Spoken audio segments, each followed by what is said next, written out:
Ledakan strategi di laga panas malam nanti. Prediksi formasi Persis Solo versus Persija, Mauricio Souza tampilkan taktik mengejutkan. Siap duetkan Gustavo Maxwell yang disokong ala 05. Benarkah ini kombinasi maut yang akan memporak-porandakan Persis Solo? Jangan sampai terlewat detik-detik trio ini. Tembok baja macan Kemayoran masih kokoh. Persija belum bobol sejak dari uji coba pramusim. Apakah ini awal dari musim sempurna yang tak terhentikan? Saksikan bagaimana pertahanan mereka jadi mimpi buruk lawan. Petir menggelagar dari petinggi sepak bola.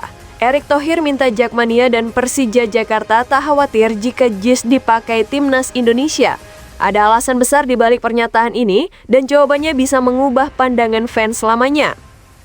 Sebelum lanjut ke berita selengkapnya, jangan lupa subscribe channel Dangdil dan like video ini agar gak ketinggalan berita-berita terbaru hari ini.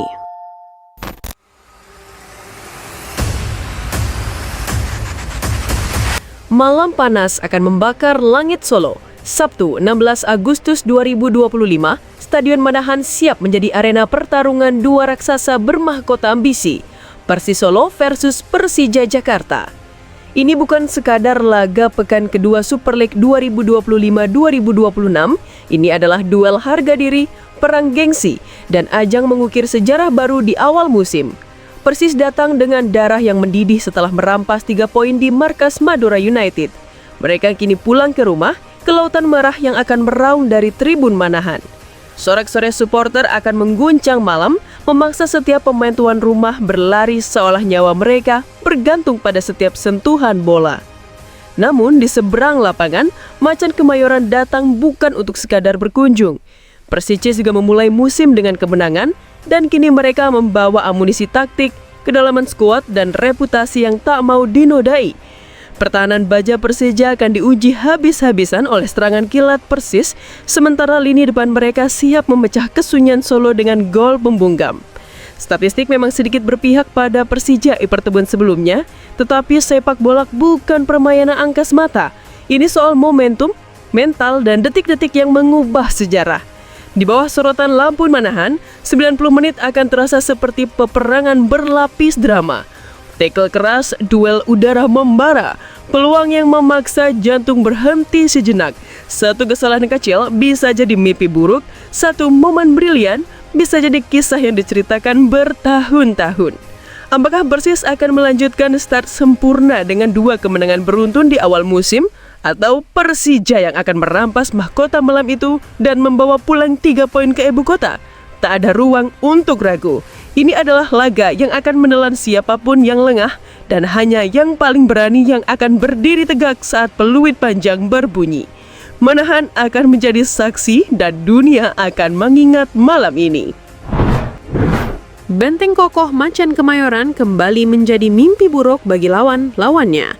Sejak gemuruh laga uji coba pramusim bergema, Persija Jakarta tak memberi setiwil pun celah bagi bola lawan untuk menyentuh jaring gawang mereka. Tak satu pun tembakan musuh berhasil menembus tembok baja pertahanan yang dipimpin para bek barang dan kiper layaknya tembok granit hidup.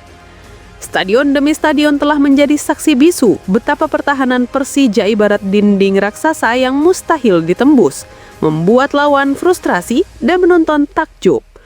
Kini di awal musim Liga Super 2025, cerita keperkasaan ini kian memanas. Setiap lawan yang berani mencoba menggempur seolah hanya menambah catatan panjang kegagalan menembus gawang Persija. Para pendukung pun semakin lantang menyanyikan yel-yel, seakan ingin memberi pesan pada seluruh kompetisi. Gawang Persija adalah wilayah terlarang. Aroma superioritas ini membuat para penyerang lawan merasa seperti berhadapan dengan benteng legenda yang dilindungi oleh prajurit abadi. Pertanyaannya kini, sampai kapan rekor ini akan bertahan? Apakah ada tim yang cukup nekat untuk menghancurkan tembok sakral ini?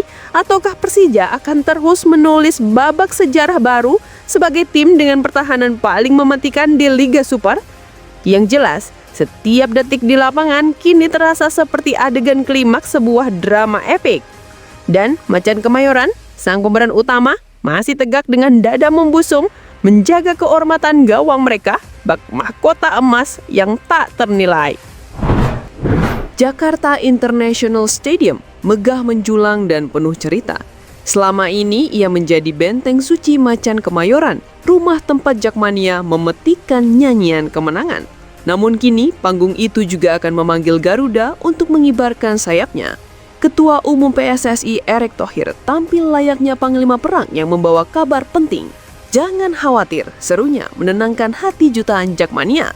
Ia menjamin pemakaian jus oleh Timnas Indonesia bukanlah kudeta, bukan perebutan wilayah, tetapi misi bersama untuk mengangkat kejayaan sepak bola nasional.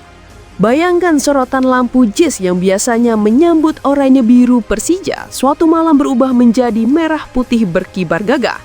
Namun, Erick memastikan ketika tiba waktunya Persija kembali bertarung di Super League, rumah itu tetap utuh, siap menggetarkan tanah Jakarta dengan dentuman genderang Jakmania. Tak ada bentrok jadwal, tak ada kehilangan identitas. Bagi sebagian supporter, bayangan timnas berkandang di JIS memunculkan tanya, akankah rumah kami terbagi? Tapi Erick menjawab dengan tegas, JIS adalah monumen bersama, bukan milik satu pihak. Ketika Persija berperang, stadion itu akan menjadi benteng macan Kemayoran. Ketika Garuda turun, JIS akan menjelma sarang sayap api yang membakar semangat seluruh negeri. Momen ini bukan ancaman, tapi peluang emas. Satu stadion, dua kebanggaan bersatu di bawah langit ibu kota. Jika Persija dan Timnas sama-sama mencetak kemenangan di tanah yang sama, JIS akan menjadi simbol ganda kejayaan, tempat di mana macan dan Garuda bersemayam, saling menguatkan dan mengirim pesan bahwa sepak bola Indonesia sedang bangkit. Malam-malam di JIS akan berbeda, kadang bergemah Jakarta, kadang bergemuruh Indonesia. Tapi getaran di dada para pencinta bola tetap sama. Denyutnya memanggil kita untuk berdiri, bernyanyi, dan percaya bahwa rumah ini mampu melahirkan banyak kemenangan dari oranye hingga merah putih.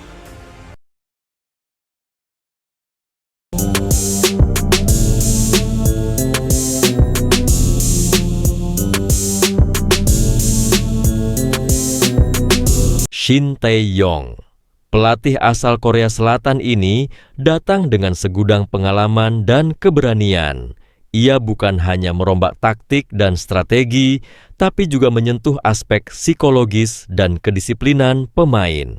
Dalam waktu singkat, ia menyulap skuad yang sebelumnya lemah mental menjadi pasukan yang siap mati-matian di lapangan demi lambang Garuda di dada. La Grande Timnas Indonesia adalah gabungan antara semangat muda dan ketajaman pemain diaspora.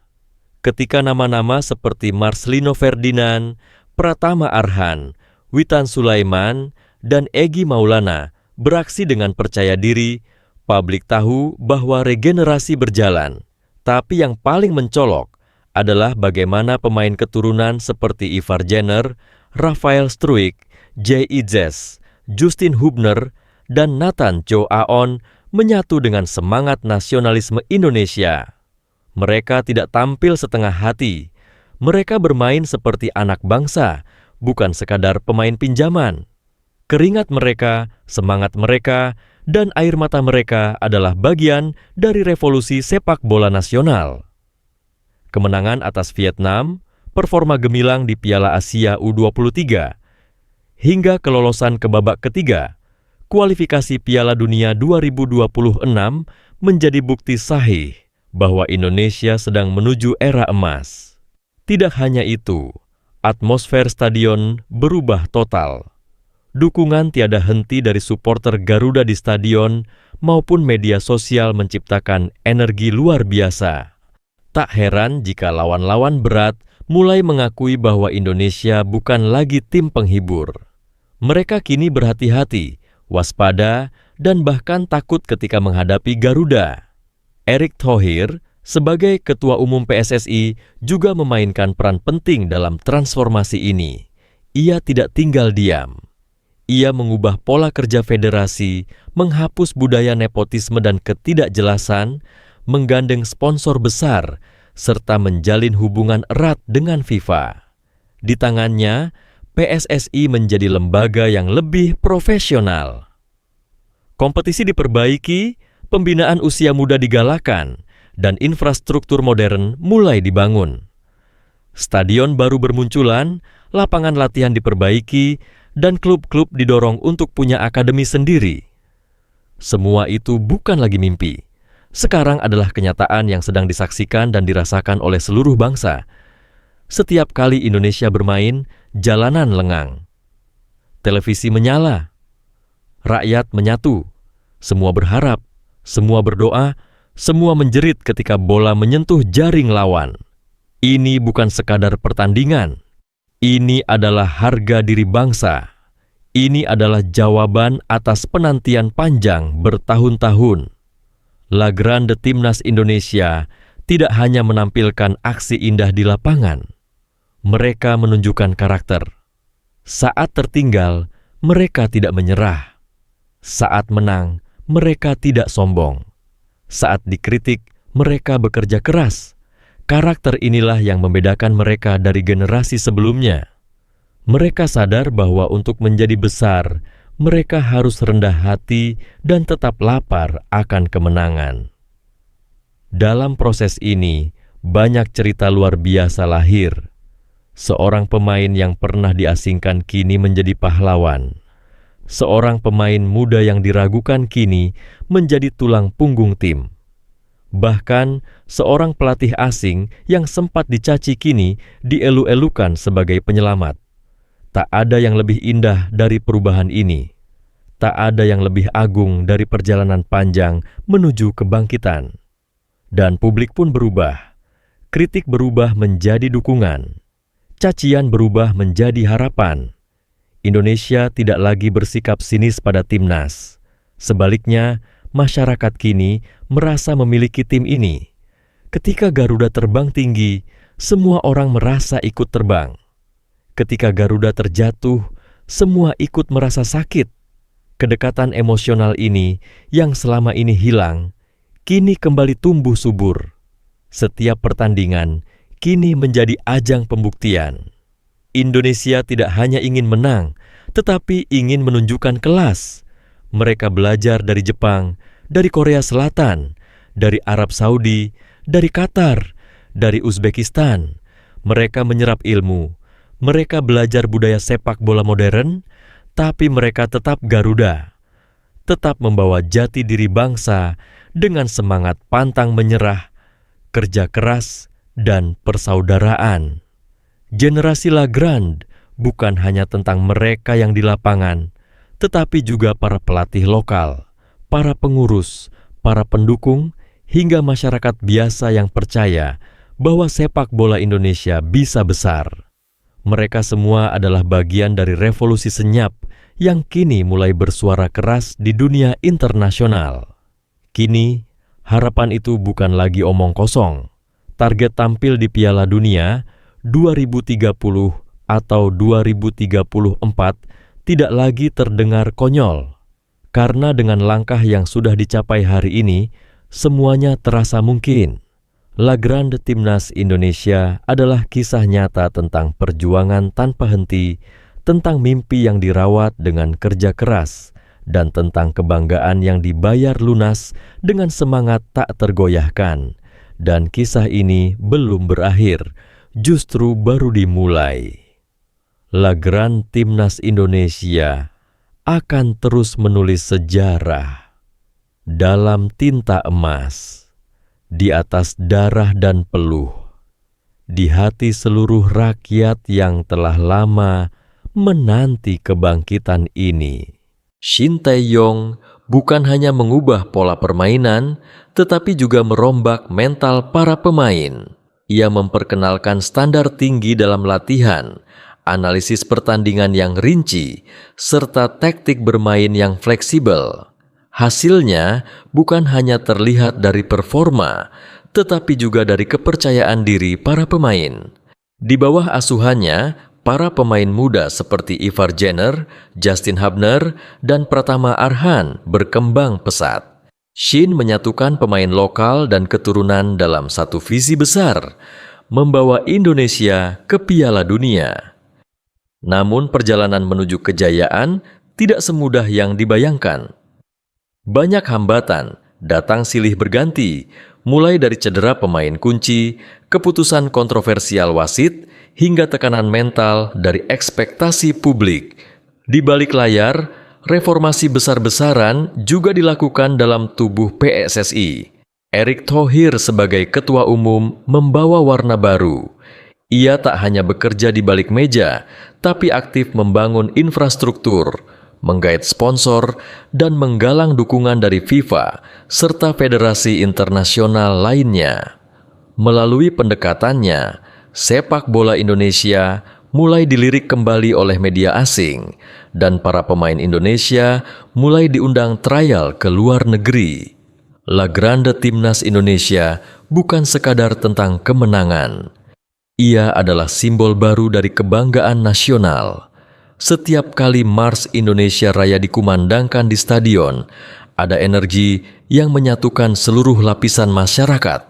Di tribun, para supporter menyanyikan lagu perjuangan. Di lapangan, para pemain bertarung habis-habisan. Di rumah, jutaan pasang mata menatap layar televisi dengan doa dan harapan. Tak ada lagi sinisme, yang ada hanya optimisme bahwa masa depan itu kini nyata, bukan khayalan. Transformasi besar juga terjadi dalam pendekatan taktik. Indonesia kini tidak lagi bermain bertahan total atau mengandalkan bola-bola panjang semata. Mereka mampu membangun serangan dari lini belakang, memainkan bola dengan cepat, dan membaca pergerakan lawan. Bahkan saat melawan Jepang dan Australia, timnas Indonesia sempat merepotkan lawan melalui pressing tinggi dan koordinasi lini yang solid. Ini menunjukkan kedewasaan dalam bermain, sesuatu yang jarang terlihat pada era-era sebelumnya. Para pemain naturalisasi seperti Sandy Walsh, Jordi Amat, dan Tom Hay bukan hanya datang untuk mengisi kekosongan. Mereka datang dengan semangat juang dan integritas. Mereka menyatu dengan budaya lokal dan bangga mengenakan lambang Garuda di dada. Hal ini membuat para pemain lokal juga termotivasi untuk bersaing sehat dan meningkatkan kualitas diri. Dalam skuad La Grande Timnas Indonesia, tidak ada kasta antara lokal dan keturunan. Yang ada hanyalah satu tekad, membawa Indonesia terbang lebih tinggi. Dukungan supporter juga memainkan peran penting dalam era La Grande ini. Di media sosial, gelombang dukungan membanjiri tiap pertandingan. Laga tandang pun terasa seperti laga kandang karena diaspora Indonesia di berbagai negara datang memberi semangat. Dunia kini tahu bahwa fans Indonesia adalah salah satu yang paling fanatik dan setia. Bahkan pelatih dan pemain lawan pun memuji atmosfer yang diciptakan fans Indonesia di stadion. Tidak kalah penting adalah peran media dalam membangun narasi kemenangan. La Grande Timnas Indonesia menjadi headline di mana-mana, mulai dari media lokal hingga media asing ternama seperti ESPN, Goal, dan BBC. Mereka tak hanya melaporkan skor, tetapi juga memuji strategi, semangat juang, dan karisma pelatih. Hal ini memperkuat branding Indonesia sebagai negara sepak bola yang sedang bangkit. Kini, generasi muda Indonesia bermimpi lebih besar. Anak-anak tak lagi hanya mengidolakan Messi atau Ronaldo, tetapi juga Marcelino, Hernando Ari, atau Rafael Struijk. Sekolah sepak bola tumbuh pesat. Akademi profesional dibuka di berbagai daerah. Pemerintah daerah mulai mendukung pembinaan usia dini. Semua ini adalah efek domino dari keberhasilan La Grande Timnas Indonesia yang membuka mata seluruh negeri. Dengan semua pencapaian ini, La Grande Timnas Indonesia tidak hanya sebuah mimpi yang mulai menjadi kenyataan, tapi juga sebuah gerakan nasional. Sepak bola kini menjadi alat pemersatu bangsa, kebanggaan di tengah perbedaan, dan harapan yang menyala terang di masa depan. La Grande Timnas Indonesia adalah simbol perlawanan dari generasi sepak bola yang selama ini tertindas oleh sistem yang bobrok, manajemen yang tidak konsisten, dan tekanan luar biasa dari publik. Namun, dalam era baru ini, perubahan itu mulai terlihat. bukan hanya di atas kertas, tetapi juga di dalam lapangan, di ruang ganti, hingga ke dalam hati jutaan pecinta sepak bola tanah air. Timnas Indonesia yang dulu sering dicibir kini berubah menjadi tim yang disegani, dipuji, dan diimpikan tampil di ajang sekelas Piala Dunia. Kebangkitan ini tidak hadir dalam semalam. Butuh perjuangan bertahun-tahun, kegagalan demi kegagalan, air mata dan luka mendalam, sebelum akhirnya muncul pelatih yang berani mengubah semuanya.